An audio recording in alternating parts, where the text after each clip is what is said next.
Assalamualaikum warahmatullahi wabarakatuh. Waalaikumsalam warahmatullahi wabarakatuh. Di sini siang hari ini yang cuacanya dingin, habis hujan, masih hujan lah. Podcast siang ini yang berkedatangan dengan narasumber dari Mas Osi dan Mas Rido. Mungkin bisa perkenalan dulu Mas. Coba dulu nih, yang tua dulu. Saya ini dulu ya. Mungkin sedikit perkenalan dari saya. Nama saya Nugroho Fakhur Rozi. Ya, perkenalkan nama saya Nugroho Fakhur Rozi dari Teknik Mesin Angkatan 2019 yang pada saat ini juga belum lulus. Benar ya? Fakta ya? Ya, mungkin saya akan tahu insya Allah. Amin. Mungkin sedikit saya dari Purwodadi. Jadi, Mas Rido.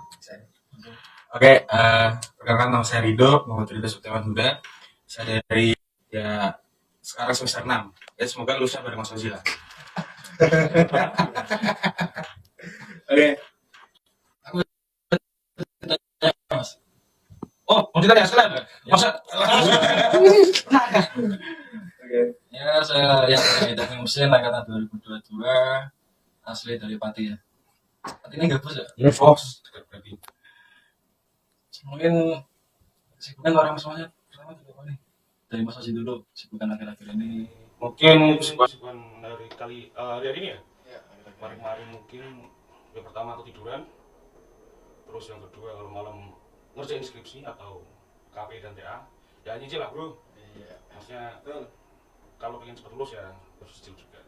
Gitu ya, mungkin masih cuma berapa kata maupun titik lah. Yang penting ada progres. Kalau saya kesibukan ya kuliah biasa, sering nggak kuliah juga sebenarnya. Ya bahkan biasa ya sama ngurus anak-anak lah. Ya kerjanya cuma gitu-gitu doang sebenarnya. Anak-anak tanpa ibu. Anak-anak sama itu. Gitu. Maksudnya ikut organisasi nggak? Untuk saat ini mungkin saya tidak ikut organisasi apapun. Mungkin lebih ke mengabdi pada peninggalan dari mas-mas yang dulu. Bahwasanya kemarin ada koalisi, bahwasanya saya harus melanjutkan dari mas-mas dulu. Mungkin seperti itu. Tapi untuk tahun-tahun kemarin mungkin yang pertama mungkin dari himpunan ya, dari dasar ya. Tadi dasarnya. Mungkin dari dasar dulu saya di pengkaderan PSDM di MTM itu yang pertama. Terus untuk yang kedua saya mengikuti UKM olahraga ya, sebagai anggota biasa. Terus yang ketiga saya dulu jadi staf di PMFD. Nah, mungkin yang tahun kedua atau semester 45 ya. 45 saya jadi gubernur mahasiswa Fakultas Teknik Universitas Muhammadiyah Semarang. Berarti tahun 2021 ya, 2021 2022. Terus setelah kelar di BMFT, mungkin saya punya hajat ke teman-teman mahasiswa FT juga. Saya naik lagi ke Senat Mahasiswa di bagian Komisi 3, terus di badan legislasi, dan juga saya sebagai penggantinya Mbak Sofi atau ketua badan konstitusi. Dari ya sekarang sih ada di BMFIKES saya cuma satu. Karena nggak boleh nyapeng ya. Nggak boleh double. Jadi saya sekarang di BMFIKES. Jabatannya sekarang ya sebenarnya ikut terakhir Mas Ozi ya sebagai gubernur. Sebelumnya saya tahun 2022 itu saya jadi Kahim 2022-2023 Kahim S1 Keperawatan, ketua himpunan S1 Keperawatan. Sebelumnya saya juga semester 1 menjajaki banyak organisasi di himpunan, di BEM-Fikes. Kalau di himpunan sama Mas Ozi PSDM, kalau di BEM-Fikes PSDO Pendidikan Seni dan Olahraga. Ya sekarang saya ada di BEM-Fikes. Kalau di eksternal memang ada, sebutkan nggak nih? Apa ya? Karena di eksternal saya karena minoritas ya, karena sedikit asas kalau menyebutkan. Kalau sekarang di eksternal saya di HMI sebagai Sekretaris Umum Komisariat UI Hamka Unmus. Itu dari tahun 2023 sampai sekarang gitu ya. Semoga 1 bulan lagi kita selesai lah. Gitu, amin. Itu sih kalau dari saya. Kurang ganteng juga. Lanjut. Mas, kamu mau tanya, kenapa sih kak di kampus itu disebutnya kayak miniatur kampus, miniatur negara? Miniatur negara mungkin dari mas-mas yang udah berpengalaman dalam keorganisasian, mungkin bisalah memberi ilmunya sedikit. Sedikit ya, maksudnya dari sudut pandang saya juga, dan saya mempelajari sebelum-sebelumnya kenapa kita bisa dikatakan miniatur negara. Mungkin yang pertama, di mana kampus atau universitas mungkin adalah tempatnya belajar ya Mas Rido ya. Tempatnya belajar, bahwasanya kita nggak belajar cuma perkuliahan atau mata kuliah. Di satu sisi juga kan kita harus mempelajari bagaimana bentuk negara, terus apa namanya susunan atau tatanan negara itu seperti apa. Mungkin kita harus pelajari di situ. Dan kita kan sebagai mahasiswa kan juga mengkritik negara juga. Nah, jadi kan kita harus paham dan tahu dulu bagaimana itu bentuk negara, terus dasarnya negara itu seperti apa. Setelah itu kayak pergejolakan di negara itu seperti apa. Nah, mungkin kita harus pelajari. Dan kenapa kita bisa dikatakan miniatur negara ya mungkin seperti itu. Kita diberikan pelajaran atau diberikan wadah untuk belajar bahwasanya seperti inilah negara, dengan kejolakannya, dengan tatanannya, dan juga dasar-dasarnya. Mungkin di UNIM sendiri kan juga masih banyak kurangnya, ya kan. Sama halnya di negara, mungkin yang pertama itu ada undang-undang dasar atau undang-undang di UNIMUS lah. Kalau negara undang-undang dasar itu sebagai landasan kita berpatokan dan juga berjalannya dalam organisasi. Terus yang kedua kita mempunyai tatanan negara, yaitu yang dari atas. Mungkin kalau Senat dikatakan di negara mungkin DPR-nya ya Mas Rito ya, Di DPR, MK-nya, MA. Jadi kita mempunyai DPR, terus sebagai perwakilan mahasiswanya atau Senat mahasiswa. Terus yang kedua kita mempunyai presiden mahasiswa, mungkin sama halnya seperti di negara yaitu presiden. Terus yang ketiga kita ada gubernur mahasiswa atau gubma, yang lingkupnya tuh di fakultas. Sama seperti halnya di negara, yaitu kita lingkupnya daerah ataupun provinsi. Di bawahnya lagi kita mempunyai yang namanya kahim atau himpunan. Mungkin di negara ya, kalau menurut saya Mas gitu ya, atau sebagai moderator di sini lah ya. Mungkin kahim itu sebagai kabupaten. Itu kalau menurut saya. Nah, jadi kita tuh mempunyai kesamaan. Mungkin kalau itu dari sudut pandang saya. Mungkin berbeda lagi dari Mas Rito. Sebenarnya kalau kita belajar sejarah pergerakan mahasiswa dari era Orde Lama, dibentuknya Sema atau Dema gitu ya. Dibentuknya Dema, terus Orde Baru dibentuknya Sema untuk mengurai pergerakan dari mahasiswa, dibentuknya Sema dari tatarannya cuma fakultas aja, nggak ada univ gitu. Nah, baru setelah revolusi terbentuklah pergerakan yang luar biasa dari mahasiswa. Jadi sebenarnya kita ini mempelajari dari miniatur negara atau mempelajari sistem dari pemerintahan negara ini sebenarnya ya tujuannya itu tadi Mas. Kalau kita ingin menjadi social control dari pemerintah yang ada, maka kita harus belajar juga isinya seperti apa, sistemnya seperti apa gitu. Supaya apa? Supaya kita menghadapi kita dinamika internal itu luar biasa. Saya bilang dinamika internal di dalam mahasiswa itu juga luar biasa hebatnya gitu. Nah, kita sudah mempelajari itu gitu. Jadi ketika kita berhadapan dengan berdinamikanya dengan pemerintah ya, saya rasa mahasiswa akan selalu siap. Jadi sebenarnya tujuannya kalau kita lihat dari akar, lihat dari awal, sebenarnya tujuan dibentuknya miniatur negara ya kita menjadi social controlnya dari pemerintahan. Kalau sistem pemerintahan di kampus kita sendiri lebih boleh nggak sih kalau diceritain secara detail gitu? Sebenarnya sama Mas gitu. Cuma kan ada beberapa keanehan atau ada beberapa yang tidak selarasan. Dan ini sebenarnya tugasnya dari mahasiswa untuk memperbaiki Mas. Tugasnya saya, tugasnya teman-teman yang masih ada di organisasi mahasiswa untuk memperbaiki. Nah, yang pertama kita kan sistemnya kan semi federasi. Kalau di UD, betul ya Mas ya, semi federasi. Federasi itu apa sih gitu? Federasi kalau saya lihat di penjelasan dari undang-undangnya kan terbentuknya hak-hak otonom untuk mereka yang istilahnya berdiri secara organisasi. Misal BEM fakultas mereka punya hak otonom tersendiri. Yang dimaksud hak otonom itu kan sebenarnya negara bagian Mas. Kalau federasi kan bentuknya negara bagian. Itu negara bagian. Sama kayak di Amerika. bentuknya negara bagian gitu. Cuman harusnya ketika kita berbicara semi federasi, terutama kita fokus utama di federasi, ketika kita ada di BEM fakultas, harusnya dipanggilnya kita presiden. Iya, gitu. Harusnya dipanggilnya presiden. Cuman ya karena kita istilahnya dengan semi federasi yang sudah disepakati gagasan dari teman-teman yang sudah ada dahulu dan dari teman-teman yang berusaha untuk meniru dari miniatur negara, makanya sebenarnya nggak ada masalah gitu. Nah, cuman yang menjadi masalah adalah ketika eksekutif ini saya rasa nggak ada masalah Pak. Eksekutif ini ketika sistematika yang berjalan, pemerintahan yang berjalan ini nggak ada masalah sebenarnya. Itu yang bagi saya bermasalah dibutuhkannya pemecahan power. Jadi kalau tadi berbicara kita legislatif dan yudikatif. Legislatif yudikatif kan masih menjadi satu Pak sebenarnya. Masih menjadi satu kan di Senat Mahasiswa gitu. Ibarat eksekutif ini dia harusnya yang paling bisa bergerak. Dia yang harusnya paling bisa bergerak. Ya, pelopornya untuk bergerak. Karena kita sebutnya kan sebagai eksekutor.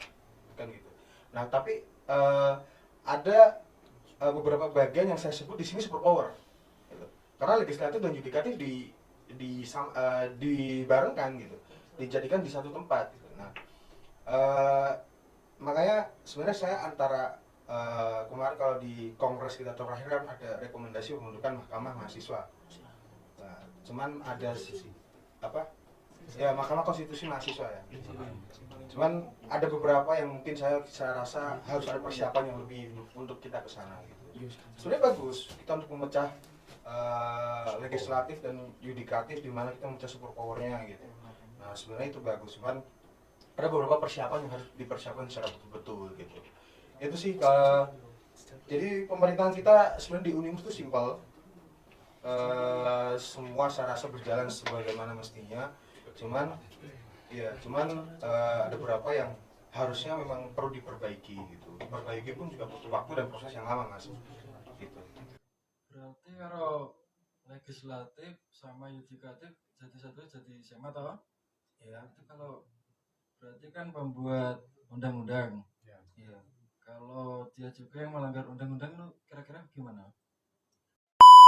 Kalau bagi saya SEMA juga punya kewajiban untuk mengadili dari sebagian anggotanya. Gitu. Jadi akan menjadi permasalahan. Makanya itu tadi Mas, istilahnya untuk yang membuat undang-undang dan yang mengadili itu jadi satu. Makanya akan ada super power di sini. Gitu. Makanya ketika kita berbicara orang yang membuat undang-undang, tapi melanggar undang-undang, ya itu harusnya diadili oleh yang mengadili. Yang mengadili ini yang membuat undang-undang Mas, kan begitu. Jadi makanya saya sebut tadi adanya super poweran di sini gitu. Cuman memang yang harusnya kalau kita tadi berbicara pemerintahan mahasiswa ini untuk social control dari pemerintah yang ada, nah ini mahasiswa ini juga berhak untuk menjadi social control dari kepemerintahan mahasiswa ya, pemerintahan mahasiswa sendiri gitu. Jadi ini bisa diselesaikan oleh sesama mahasiswa, ini bisa diselesaikan oleh dinamika yang mahasiswa buat gitu. Bisa kok misal dari saya memang dia melanggar undang-undang, kita kaji gitu, kita punya kajian, nggak boleh kita sama kajian kita melaporkan, nggak boleh gitu. Kita kaji, kita laporkan dengan mungkin itu di satu tempat yang sama, itu pasti informasi akan bocor, itu pasti, saya bilang pasti ya Pak ya gitu kan. Jadi kita tetap laporkan, kita tetap melakukan SOP yang ada gitu. Kita tetap melakukan konstitusi yang ada gitu. Tapi terkait bagaimana ini nanti ditindaklanjuti, mahasiswa yang menjadi kontrol di situ gitu. Makanya jangan kaget ketika nanti Senat Mahasiswa melanggar peraturan mahasiswa, tiba-tiba ada gerakan-gerakan mahasiswa. Yaitu gerakan mahasiswa itu muncul dikarenakan adanya kurangnya dari Senat ini untuk menanggapi lah gitu. Itu sih kalau dari saya, Mas Sosi ini lebih banyak itu. Bakal lebih banyak karena dia di SEMA sebelumnya. Yang saya pelajari juga untuk keseluruhan ya. Tadi untuk Mas Rito kan terkait sistemnya ya. Mungkin saya akan menjelaskan terkait penjaluran atau jalur. Sedikit mungkin terkait sistem pemerintahan di kampus Unimus ini kan kita memakai sistem KM atau keluarga mahasiswa. Nah, jadi untuk sedikitnya itu keluarga mahasiswa itu seperti kita punya sistem yaitu terkait Mas itu dari bawah ke atas tuh ya. Informasi atau bahwasanya penyerapan aspirasi dan juga pemberitahuan informasi kita mungkin dari bawah ke atas dan dari atas ke bawah. Jadi untuk runtutannya yang paling bawah dari himpunan ke atas ke fakultas, tingkat fakultas tidak menanggapi, lanjut ke universitas. Nah, itu dari jalur-jalurnya yang paling simpelnya dari keluarga mahasiswa. Untuk membuat peraturan ya kita harus tegas bahwasanya bila mana anak senat atau dewan sendiri yang melanggar undang-undang atau melanggar aturan sendiri ya kita benar-benar tegas dalam hal mempertanggungjawabkannya atau tindakannya. Mungkin sempat kemarin ada juga yang pertama kalau nggak salah itu nggak usah sebut nama ya, ada dewan bahwasanya itu pada saat musyawarah besar atau sidang pertanggungjawaban itu memakai jas almet dan juga kalau nggak salah mengatasnamakan mahasiswa umum. Ya mungkin benar dia mewakili suara mahasiswa, tapi kan dia kan posisinya juga di dewan gitu. Jadi kan di senat sendiri itu mempunyai aturan bahwasanya bila mana kalian masuk dalam mubas atau RTV dan lain-lain diusahakan untuk tetap memakai bukan almet, organisasi yang dia tempati saat itu juga. Nah, setelah itu dia ditegur dan juga diberikan SP1 kalau nggak salah itu. Berikan SP1. Untuk tindakannya mungkin dari Badan Konstitusi kemarin Mbak Sofi masih memperingatkan. Jadi masih ada tahapan-tahapan selanjutnya bila mana yang dilakukan atau kesalahannya itu fatal. Mungkin seperti itu Mas.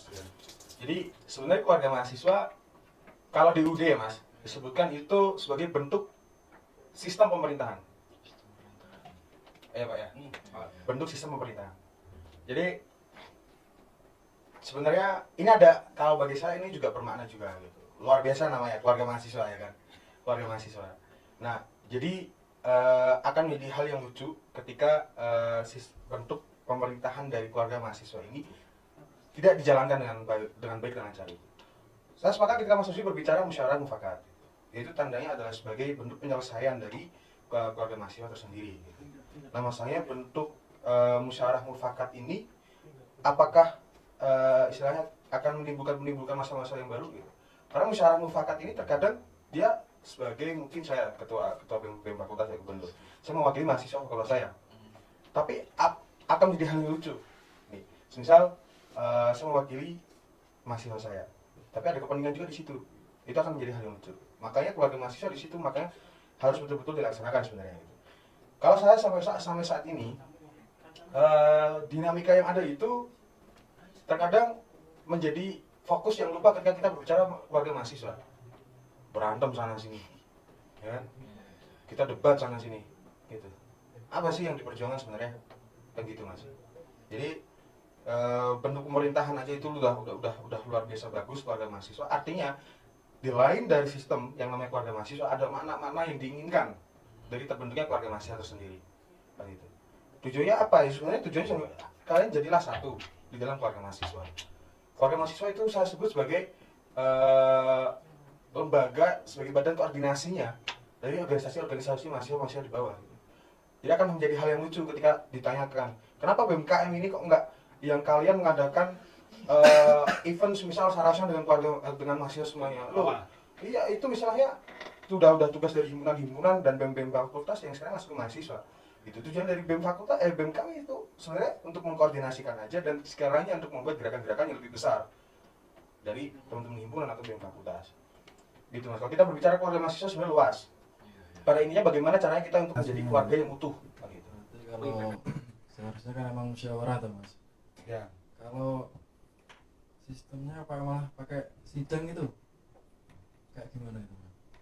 Kalau ya seharusnya keluarga mahasiswa kayak menyelesaikan masalah itu menggunakan musyawarah, tapi malah menggunakan sistem sidang.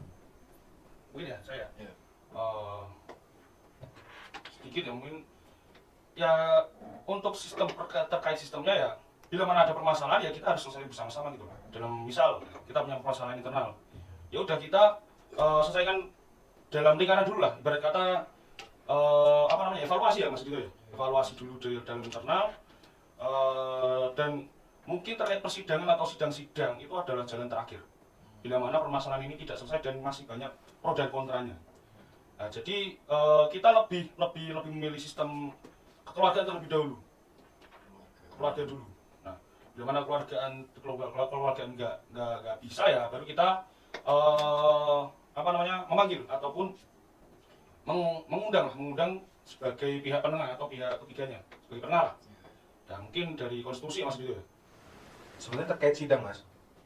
Jadi mahasiswa itu identik dengan sidang sebenarnya. Jadi sidang ini bukan hal yang sebenarnya, waduh kok apa-apa disidangkan, gitu. Karena mufakatnya itu dari sidang mas. Jalan terakhir. Ya, jalan terakhirnya itu di sidang gitu. Harus ada yang disahkan di situ sebagai kesepakatan hasil dari musyawarahnya mahasiswa. Makanya perlu untuk disahkan. Sahnya melalui apa ya, mungkin sama itu yang lebih tahu apa Pak ya, SK dan segala macam. Ya, legalitasnya itu membuat sebuah himpunan BEM itu membutuhkan SK ya. Oh iya, itu jelas karena istilahnya harus ada yang disahkan dan sebagai bentuk yang disahkan itu ada gitu loh mas. Mungkin kita nggak bisa, kita yang diskusi. Entah dari semua gubernur, entah dari semua ketua himpunan kita diskusi. Kita akan bentuk himpunan baru. Misal himpunan FKM lah ya, Fikes misal himpunan farmasi misal. Kita membuat himpunan farmasi kira-kira. Nah, kita kumpulkan, kita diskusi. Bagaimana kita bentuk oke, sepakat. Tapi nggak ada yang sekarang sebagai bentuk sepakatnya kita di situ mas. Makanya perlu disahkan kan gitu. Jadi itu sih sebenarnya kalau saya permasalahan sidang ini saya menurut saya hal yang biasa kan dan hal yang identik dengan mahasiswa. Karena mahasiswa ini ibarat nih orang-orang sebenarnya orang cerdas, orang pintar kalau dijadikan satu dalam forum. Ya, orang yang berintelektual dijadikan satu dalam forum. Itu kan bertarung besar di situ mas. Makanya perlu untuk penengah di situ. Makanya kenapa di sidang kan perlu untuk ketukan lebih dari 3 kali untuk menenangkan itu ya itu. Nah kira-kira kalau mereka itu langsung berantem di situ kan juga kacau juga kan gitu mas. Berarti kalau bisa dibilang sistemnya demokrasi ya? Ya, demokrasi lebih banyak sih.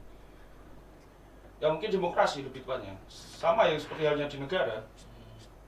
Ya kan, apa-apa ya kita harus perkumpulan terlebih dahulu. Terkait tadi himpunan juga kita juga harus ada bentuk hasil kesepakatannya tadi.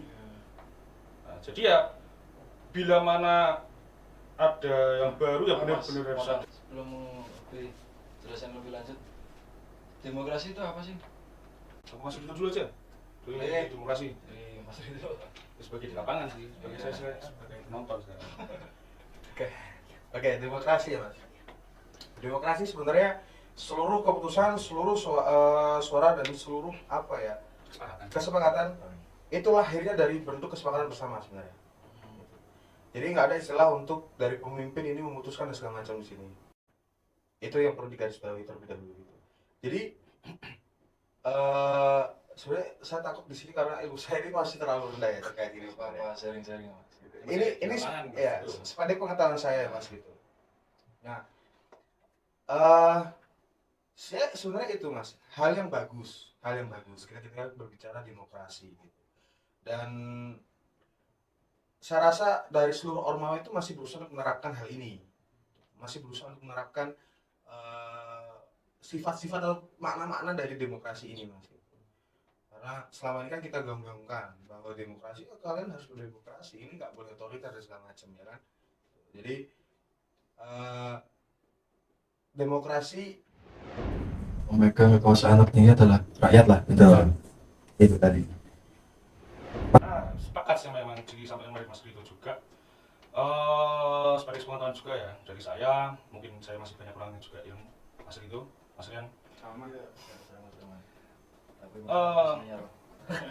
apa ya sih? Enggak ya mungkin sedikit ya. Keputusan yang hak adalah keputusan rakyat. Mungkin seperti itu simpelnya. Jadi ya bila mana ada problem atau dinamika ya kita kembalikan kepada rakyat atau kembalikan pada mahasiswa. Kalau sistem demokrasi di kampus kita menurut masnya gimana? Ya masih perlu perbaikan. Kalau menurut saya sih, ya kan masih perlunya kita evaluasi diri lah. Bukan evaluasi diri, evaluasi keseluruhan menurut saya. Mas Dito mungkin yang bila ada pandangan baru atau lapangan. Saya demokrasi di kita sebenarnya sudah berjalan dengan bagus. Cuman terkadang demokrasi ini akan menjadi musuh bagi mahasiswa sendiri ketika demokrasi ini terpecah. Gitu. Jadi kayak tadi kita berbicara, suara rakyat ini adalah keputusan pertama, ya kan? Keputusan tertinggi kan gitu. Nah, bagaimana kita berbicara ketika keputusan tertinggi itu terpecah belah? Terpecah belah, oke kita berbicara pasti ada suara yang terbanyak. Yang dimaksud terpecah belah adalah ada yang saling membenci. Di luar forum kan? Di luar forum, maksudnya mereka yang berkontestasi ini di luar forum ini sebegitu manianya ketika berbicara, oh kok kamu gini gitu. Jadi itu tadi balik lagi, keluarga mahasiswa akan menjadi, makna keluarga mahasiswa akan menjadi turun. Itu yang pertama. Yang kedua, Mas, kalau kita berbicara demokrasi eksekutif saya rasa clear. Kita berbicara eksekutif, demokrasi clear. Dalam artian akan selalu ada kontestasi, entah dari himpunan ataupun BEM fakultas. Dan itu sehat, saya rasa gitu. Nah, ini saya sampaikan nggak apa-apa ya Pak Susi ya, sorry sebelumnya gitu. Jadi saya itu sampai sekarang masih yang bertanya-tanya sebenarnya gitu. Demokrasi dari Senat ini bagaimana? Demokrasi dari Senat. Saya ini Mas Susi dan Mas Rian. Ini kita berbicara demokrasi Senat. Dewan ya kita sebut, Dewan Fakultas ya. Karena dia dipilihnya daerah pilihannya ada fakultasnya tersendiri. Nah, terkadang memang ada fakultas-fakultas yang kekosongan kursi lah atau apa gitu. Masih yang mengirimkan. Iya, mengirimkan calon dewan ya. Nah, ini saya rasa hal yang lucu ketika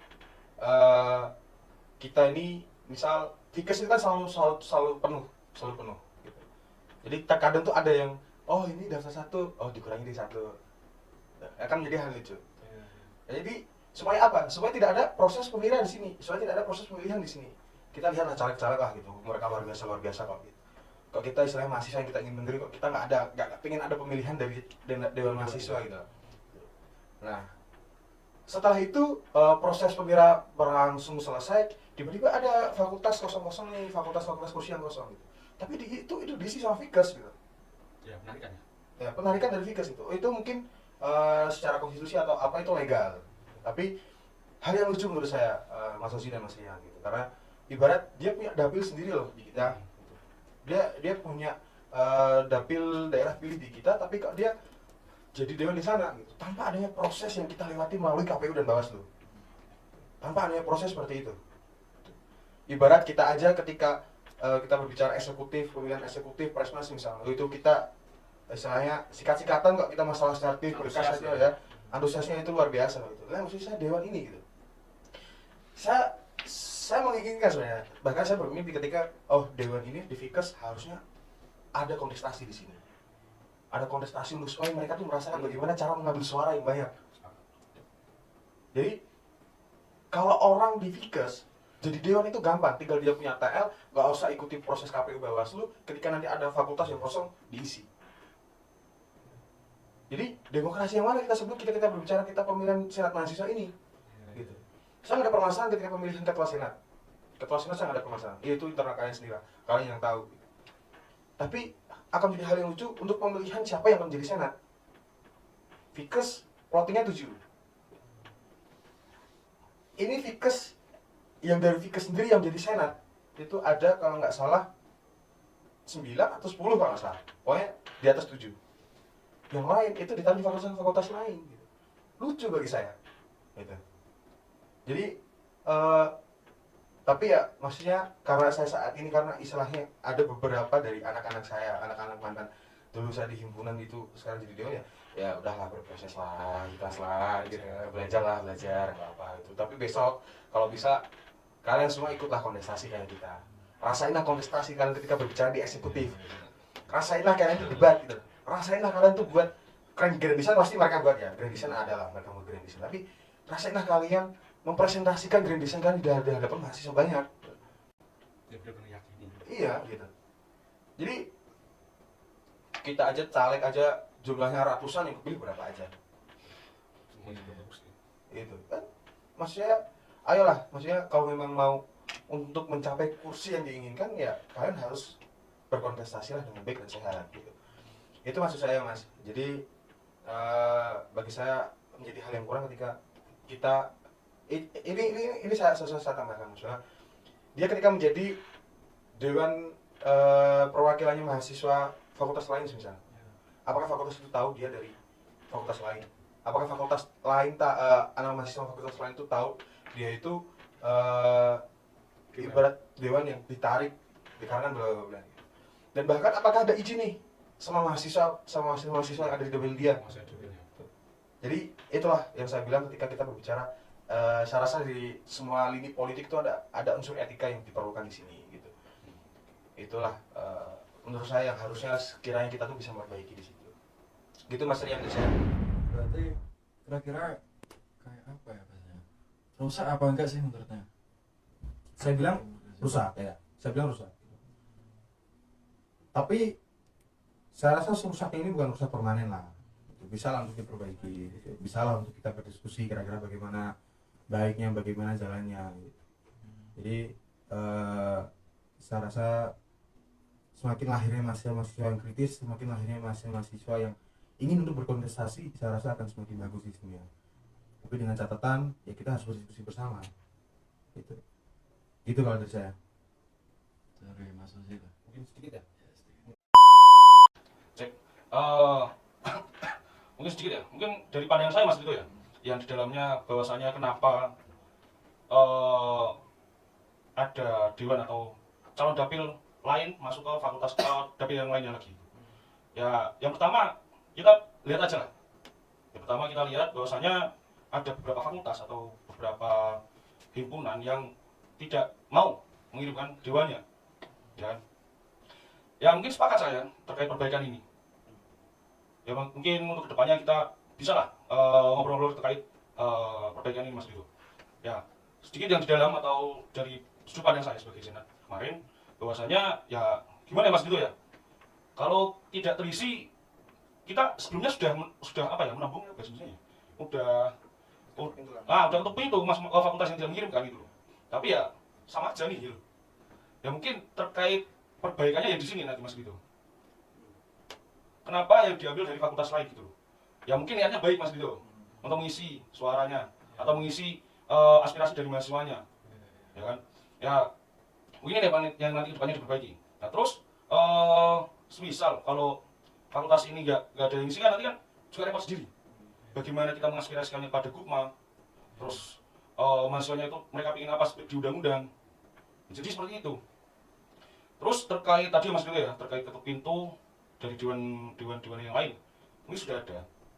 Sempat tahun kemarin saya menemani bahwasanya nggak usah sebut fakultas lah ya, ada fakultas nggak mengirimkan dewan, tapi kita dari senat atau dari internal menyebutkan atau urgensi kalau fakultas ini nggak ada yang isi bagaimana terkait penyaluran aspirasi dan informasi terkait undang-undang. Nah diambil itu, terus ketuk pintu ke fakultas yang diisi, perkenalan, terus dan juga menyatakan bahwasanya saya dari fakultas ini untuk mewakili suara dari fakultas ini, kayak gitu. Jadi ya kita tuh benar-benar memikirkan, wah gimana ini caranya kalau misalnya ini kosong. Ya soalnya fakultas ini nihil, gak ada yang isi, gak ada dewan yang naik gitu loh. Kita kan dalam internal juga bingung sendiri. Nah mungkin yang pertama, yang kedua ya mungkin perbaikan lagi lah terkait sistem unimus ini, bahwasanya ya kita dewan fakultas juga masih banyak minus ya Mas Dito ya. Maksudnya kita mengurusnya tuh keseluruhan, nggak cuma masing-masing dapil gitu loh. Nah mungkin ini yang masih perlu diperbaiki. Ini tuh dari kacamata saya atau pengalaman saya kemarin di internal senat. Saya menanggapi dulu ya Mas. Monggo. Akan jadi hal yang bagus ketika ya saya mungkin ketika menjadi senat yang sudah terpilih dan melihat fakultas yang belum ada senat, mungkin saya juga bingung gitu. Cuman kalau eksekutif, misalnya eksekutif, mungkin himpunan lagi berbicara himpunan ini nggak ada yang mencalonkan diri. Jalan apa yang akan diambil? Sidang kan ya Mas? Sidang. Luar biasa kan ya? Musyawarah kan ya? Musyawarah luar biasa. Sama halnya yang kayak saya pikir adalah sama halnya Mas, ketika kita berbicara di senat, eksekutif maupun legislatif maupun yudikatif gitu.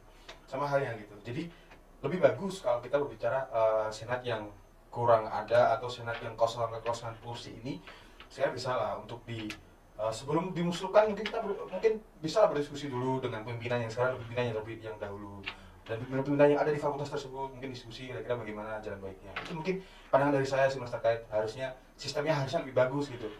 Enggak yang tiba-tiba kita nggak tahu nih mahasiswa kita mahasiswa dapil kita kok malah jadi dewan sana, masih jadi dewan sana gitu. Jadi sekiranya pun ketika ada ada keperluan yang mungkin dari mahasiswa yang sekarang untuk mengisi kekosongan di fakultas lain, ya saya bisa didiskusikan dengan baik harusnya gitu.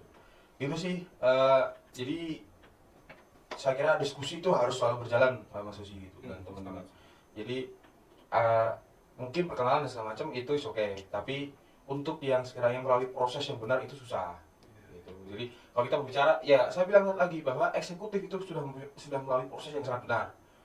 Maksudnya nggak ada persoalan terkait proses dari eksekutif itu. Dinamika doang sih. Iya, dinamika aja sih gitu. Tapi kalau yang istilahnya kita berbicara senat, ya ini yang mungkin saya bisa sampaikan terkait mungkin ada perbaikan-perbaikan yang sekiranya pandangan-pandangan saya mungkin sekiranya pas untuk mahasiswa gitu. Itu dari saya Mas. Berarti kalau harapannya kayak demokrasi yang baik untuk kampus kita sendiri lah, kira-kira apa dari Mas Aziz? Mungkin ya, saya kan sekarang sebagai penonton Mas juga ya, penonton demokrasi Mas ya. Dan pelaku belakang layar. Ya mungkin ya untuk harapannya ya seperti ini, hal kayak gini kita diskusi bersama, apa yang menjadi keluhan sebagai pelaku atau penonton demokrasi. Jadi ya kita bersama-sama menemukan jalan tengahnya. Jadi ya kayak seperti tadi Mas Rido punya permasalahan atau ingin perbaikan di Senat, ya udah kita tampung. Nah untuk di luar kan kita nanti nggak tahu, ya kan? Ya udah kita ajak Mas Rido diskusi terkait bagaimana enaknya untuk pengambilan dewan untuk dapil lain. Nah kayak gitu, untuk harapannya seperti itu, kita diskusi bersama, entah enggak di dalam forum maupun di luar forum kita berbeda gitu loh. Ya udah kita dalam forum mau adu argumen atau seperti apa, ya wajar forum. Nah nanti kalau di luar ya kita ya benar-benar ya udah kita turunkan ego. Ya mungkin ya kita kecil bareng atau bareng kan sambil diskusi enak gitu. Jadi kan oh ya di forum seperti ini maksud dari Mas Rido argumennya. Jadi saya menanggapinya seperti ini. Nah jadi kan jadi satu lagi tuh. Nah kembali lagi forum ya udah berarti udah ada jalan tengahnya. Nah mungkin harapan saya seperti itu. Jadi kita diskusikan aja bersama, entah punya gagasan dan juga sebagai pemangku jabatan juga harus menerima. Mungkin harapan saya seperti itu. Dan ini untuk seluruh Ormawa juga. Kayak itu sih Mas Rido kalau dari saya. Mungkin dari Mas Rido. Kalau berbicara demokrasi yang diharapkan ya Mas ya, saya nggak muluk-muluk ketika kita berbicara demokrasi pasti akan selalu berjalan, entah itu ketika berkontestasi atau enggak. Cuman harapan saya demokrasi yang kita berjalan setelah kontestasi ini, demokrasi yang maksudnya enak gitu lah, jalannya tuh enak gitu, ayam gitu lah. Jadi enggak yang perlu kita jujur nih Pak, Larut-larut ya? iya berlarut-larut sekali nih, maksudnya ini ya dari perhati saya sekarang. Awal saya, bahkan saya rasa waktu pemira saya ini dengan saya setelah terpilih, dinamika itu semakin tinggi ya, emosional itu semakin tinggi. Masih kesel Pak. Iya. Dan apa ya, ya itu sih harapan saya, karena lagi kita berbicara, teman-teman ini punya langkah politik, punya langkah diplomatis. Nah tujuannya untuk apa sih gitu? Kalau hanya untuk senggol-senggolan, hanya untuk menurunkan jabatan segala macam, saya rasa itu hal yang kurang urgensi gitu. Makanya tadi ketika Mas Susi berkata ya bisa lah untuk kita ngopi-ngopi, diskusi dan segala hal yang sekarang kita untuk umat ya sekarang. Itu hal saya sepakat di situ gitu. Ketimbang kita harus ya berlarut-larut dan segala macam gitu. Maksud saya begini loh. Saya rasa hal yang wajar kalau orang-orang mungkin grup Rizky juga merasakan juga gitu. Hal yang wajar ketika berbicara golongan dia salah satu golongan mana dan golongan lain tuh ada hal yang diinginkan, ada hal yang menjadi kepentingan. Itu hal yang wajar. Bagi saya hal yang wajar. Itu karena saya 2 tahun ini merasakan politik di kampus itu, ya udahlah kita mencoba untuk memahami hal yang seperti ini gitu. Tapi hal yang nggak wajar ketika kepentingan ini ibarat bukan menjadi hal yang kepentingan untuk mahasiswa gitu. Itu hal yang saya rasa harus betul-betul dikurangi dan harus betul-betul untuk dihilangkan. Saya ini sebenarnya bergerak ini nggak tenang Pak. Bergerak ini nggak tenang sebenarnya saya. Karena ibarat golongan-golongan yang ada di kampus ini, ketika saya menjadi salah satu yang tidak menjadi golongannya, ketika kita bergerak itu terkadang kesalahan sedikit itu akan menjadi pelaporan hal yang luar biasa. Jadi bagusnya adalah saya mungkin harus lebih berhati-hati, dan minusnya adalah nggak tenang kita untuk berjalan Pak gitu. Saya dari Januari setelah ada pelantikan kahim saya sampai ke kemarin makrab dan LKMM hari ini, kita istilah 1 bulan lebih itu kosong. Karena apa? Menanggapi dinamika seperti ini Pak gitu. Makanya dinamika itu bagus, tapi akan menjadi hal yang nggak bagus ketika fokusnya untuk mahasiswa itu sudah terpecah belah begitu. Ya itu sih harapan demokrasi bagi saya. Kayak semakin dalam nih kita berbicara nih. Saya kayak bilang ada beberapa golongan kalau di kampus itu kayak selain eksekutif, yudikatif, legislatif itu kayak ada organisasi lain ya Pak? Internal. Internal. Coba ya Pak ya. Kalau internal ya sampai saat ini ya memang kan masuknya antara eksternal atau internal saya masih kurang Kalau internal ya Pak ya. Kalau saya internal. Internal itu. Karena kayak SK di kampus juga ada ya. SK kampus ada itu. Jadi IMM, BEM, Menwa sama satunya apa Pak? IMM, Menwa, BEM, Sama-sama tuh. saya 4 yang ada di kampus itu. 4 yang ada di konstitusinya Unimus. 4 lembaga tertinggi lah. Ya, itu 4 lembaga tertinggi itu. Nah, itu lembaga-lembaga internal. Golongan ini kita berbeda cerita, Pak. Golongan ini kita berbeda cerita gitu. Kita golongan ini di luar yudikatif, eksekutif, di luar IMM. Ada lah. Iya, gitu. Jadi saya rasa teman-teman ini bisa bergerak tanpa golongan. Bisa bergerak tanpa golongan. Dengan catatan lempeng-lempeng aja. Tapi kalau teman-teman pengen speak up dan ada keresahan yang harus diutarakan, saya rasa nggak akan menjadi hal yang kurang ketika teman-teman berjalan sendirian. Saya waktu itu sendirian Pak. Maksud saya nggak yang terlalu awal-awal ya Pak ya, awal-awal gitu. Sulit gitu rasanya untuk berbicara itu, untuk didengarkan itu sulit. Makanya diperlukan yang golongan-golongan atau kelompok-kelompok. Biasalah teman-teman menyebutnya mungkin koalisi atau apalah gitu. Ya itu Pak golongan-golongan. Saya rasa banyak golongan-golongan di dalam kampus sendiri yang istilahnya berjalan untuk menghidupi dinamika itu banyak gitu. Entah golongan apa gitu. Iya gitu. Sih bagaimana sih cara membentuk sistem tatanan baru di Unimus supaya itu kita tetap mau sistem KM tanpa berubah, tapi dengan adanya beberapa golongan, baik itu dari apapun itu yang ada lah. Misalnya ada golongan yang dibilang baru, kan masih KM ada golongan gitu loh. Dimanakah cara agar kita semua bisa ke sistem KM tapi tanpa ada golongan itu seperti itu? Jadi sistem KM tanpa golongan. Sistem KM dengan berdampingan dengan golongan. Berdampingan atau tanpa? Berdampingan. Oh, berdampingan. Oh. Coba Pak ya. Monggo. Tambahin sih. Simpel Mas. Golongan yang sudah ada, tunjukkanlah bahwa maksud golongan itu baik. Sepakat. Golongan yang sudah ada, tunjukkanlah golongan itu berniat untuk baik, berjalan dengan baik. Itu yang pertama. Yang kedua, saya ini sepakat. Kita kalau bicara golongan kayak kurang spesifik. Saya ini sepakat dibentuknya sistem perpartaian di kampus. Tapi dengan catatan bahwa nggak hanya satu, nggak hanya dua. Catatan ini harus banyak. Biar apa? Biar ada kontestasi yang memang betul real dan nyata. Gitu. Biar jelas golongan, ada golongannya gitu. Iya. Gitu. Akan menjadi demokrasi yang bagus bagi saya. Nah, makanya kenapa sampai sekarang ini kok nggak ada terbentuknya golongan-golongan baru? Karena kita melihat bahwa dampak dari golongan yang dihasilkan itu kurang baik bagi kami ya Pak ya, bagi kami. Gitu. Makanya itu tadi untuk memunculkan golongan-golongan baru, tunjukkanlah golongan-golongan kalian itu adalah golongan-golongan yang baik dan benar. Jadi simpel itu aja gitu. Bahwasanya ya, bila mana kita ingin berdampingan sistem KM dengan golongan ya, itu kita pelajari dulu golongannya seperti apa. Terus untuk kedepannya dia punya tujuan apa? Tujuannya apakah dia cuma untuk kepentingan sendiri atau bagaimana kan kita nggak tahu. Itu harus dipelajari dulu. Pertama. Terus yang kedua mungkin cobalah cari-cari ilmu atau cari informasi lagi terkait golongan-golongan seperti itu. Jangan cuma satu pintu ya Mas gitu ya. Jangan cuma satu pintu atau satu pendengaran ataupun satu pandangan. Coba cari pandangan lain. Toh kita juga di kampus ini punya beda-beda pandangan ya. Itu sama aja semuanya. Setelah itu kalian simpulkan sendiri bagaimana enaknya. Nah, mungkin yang terkait memunculkan golongan-golongan baru ya silakan, nggak masalah. Gitu kan? Ya benar yang disampaikan Mas Niko, kita punya dinamika baru lagi. Ya kan? Setelah dinamika ya udah kita kembali lagi ke masing-masing lagi. Ya mungkin bila mana ada kesalahan atau bagaimana ya udah disampaikan. Itu buat bahan evaluasi, bahan introspeksi diri aja. Kenapa mereka enggak apa ya, kayak jadi satu buat memajukan kampus kita lah. Nggak ada dinamika kalau gitu. Ya mungkin tujuannya sama lah, kita majukan Unimus. Tapi kalau kita menjadi golongan jadi satu ya nggak ada dinamika yang disampaikan tadi. Ya berarti ya ngomong-ngomong aja. Kayak gitu.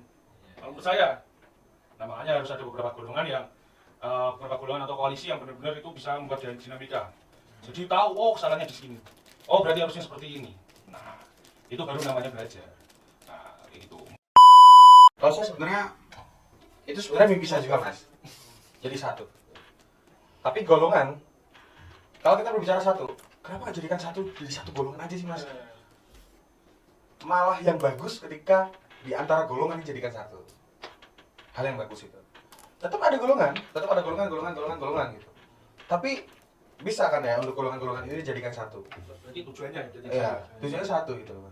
Artinya, ketika tujuannya sudah satu, dinamika ini tetap ada dinamika, tapi nggak berat.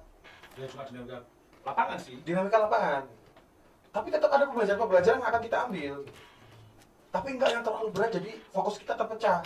Harusnya fokusnya kita ke mahasiswa, fokusnya kita malah terlalu ke dinamika. Gitu. Jadi, saya memang sepakat ketika memang ada golongan-golongan yang ada di kampus. Tujuannya adalah untuk saling menghidupi gitu. Tujuannya untuk saling mengingatkan tapi kayaknya lewat belakang lah gitu.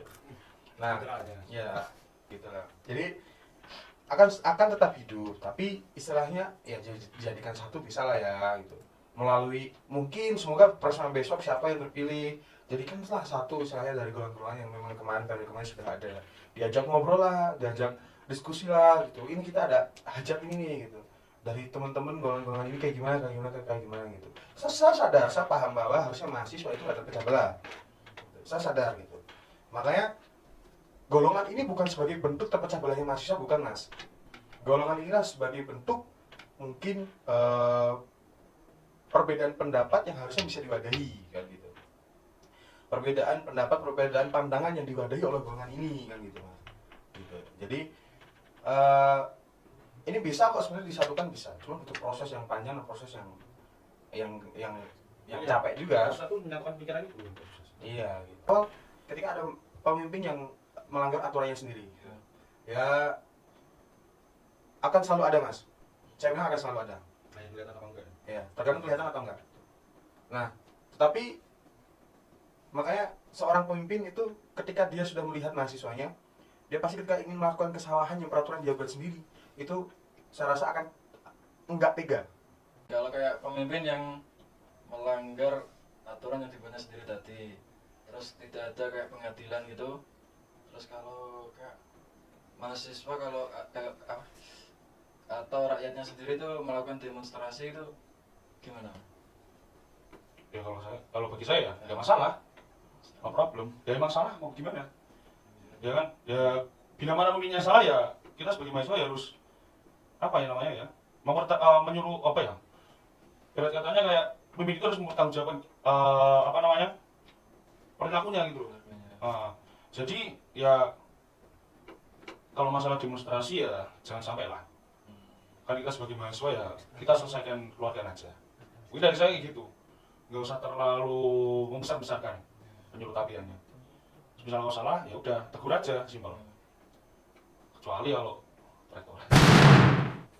Berarti kalau kayak pemimpin gitu yang baik lah menurut Masnya, biar terciptanya demokrasi yang baik lah. Pemimpin yang bisa pemimpin yang baik. Ya mungkin kalau menurut saya, dari pandangan saya juga dulu sebagai pimpinan mangku jabatan juga ya. Mungkin pemimpin yang baik adalah pemimpin yang bisa merasakan dari mahasiswanya sendiri. Dimana dimaksudkan adalah misal mahasiswa ada permasalahan atau ada keluhan dari bagaimana ya kita harus cepat tanggap gitu, Iya. ya kan? Ya, kita sebagai pemangku jabatan nggak cuma jabatan aja. Berarti kata ya kita sebagai pelayan mahasiswanya, kayak gitu. Ya, mahasiswa butuh apa ya kita harus wadai atau kita harus fasilitasi, kayak gitu. Mungkin kalau menurut saya dari situ, mungkin dari Mas Dio mungkin berbeda. Simpel. Untuk kita dianggap menjadi pimpinan yang baik, itu kita simpel sebenarnya. Mahasiswa butuh apa? Tanyakanlah. Mahasiswa butuh apa? Samperinlah. Dan ketika mahasiswa ada kegiatan, ikutlah gitu. Jangan memposisikan ketika kalian bisa mahasiswa itu posisikan saya ini kahim, saya ini gubernur gitu. Beda. Iya. Jangan sampai seperti itu gitu. Nah, ada saatnya kita menunjukkan orang sebagai gubernur. Ada saatnya gitu. Itu termusikkan ya. ya memposisikan diri lah untuk teman-teman mahasiswa. Itu nggak hanya ke anggota. Mahasiswa untuk harus perlu untuk tahu bagaimana pemimpin yang baik itu seperti apa gitu. Gitu Mas. Kalau bicara soal demokrasi luas ya. Wah, luas banget. Iya. Tapi saya baru tahu pendek. Mungkin udah cukup lah buat acara sore hari ini, karena kalau dibahas lebih lanjut lagi ya masih luas ya. Ya, mungkin di luar forum seperti ini sih. Iya. Jadi ya kalian bisa mendapatkan pandangan-pandangan. Iya. Mungkin cukup aja podcast sore hari ini. Terima kasih buat narasumber Mas Osi dan Mas Rido, dan juga para penonton yang sudah menonton live streaming kita sore hari ini. Saya ucapkan terima kasih. Assalamualaikum warahmatullahi